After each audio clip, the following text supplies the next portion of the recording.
The Middle East, well, may be standing on the edge of a nuclear domino effect. Not a distant fear, not a theoretical debate, but a possibility that global leaders are now openly talking about. And the warning this time, well, it came straight from the United States Vice President, Mr. J.D. Vance. Well, Vance has dropped a statement that is sending shockwaves through the global security circles. His message was blunt, direct, and deeply alarming. If Iran deploys a nuclear weapon, Saudi Arabia could follow almost immediately, not years later, by the way, not after long planning, possibly the very next phase of regional rivalry.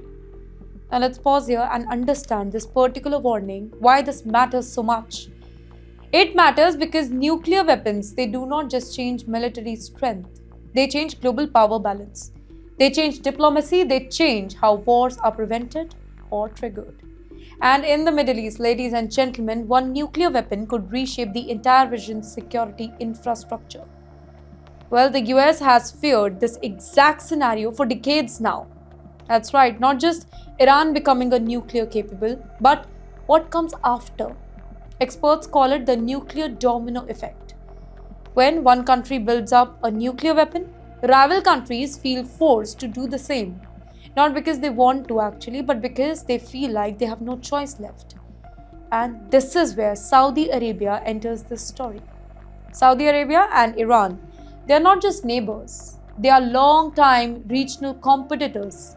Different political visions, different ideology, different strategic alliances, and different influence over the Middle East.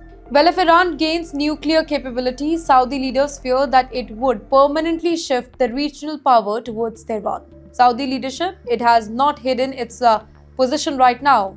Their crown prince, Mohammed bin Salman, has openly stated before that if Iran gets a nuclear bomb, Saudi Arabia would seek one as well. Now, that particular statement was not made quietly. It was delivered as a public warning. A clear message that nuclear balance is seen as essential for national survival here. And now, J.D. Vance's comments has ignited global volleys.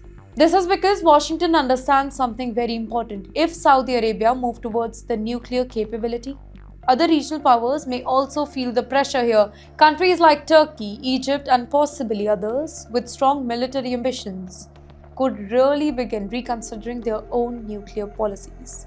And suddenly, the entire Middle East could transform from a conventional military competition into a multi-nuclear state region.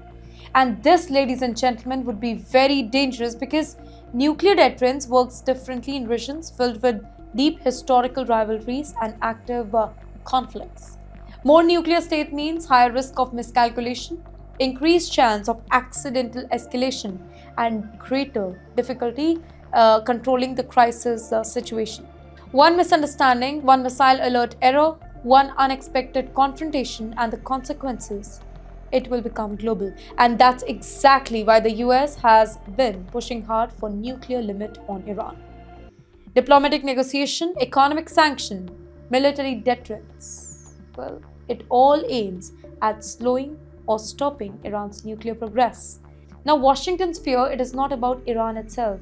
It's about preventing a regional nuclear chain reaction here. But Iran maintains a different position. They are firm on their nuclear capability. They insist nuclear program is focused on peaceful energy development. Iran argues that it has the right to civilian nuclear technology and it repeatedly denies seeking nuclear weapon capability. However, this tug of war is continuing and international speculation remains really strong, specifically among Western nations and regional rivals. So, when Saudi Arabia has been really quiet on its nuclear energy, it is going to create a lot of suspicion, be it US, be it Turkey, or be it any Gulf nation.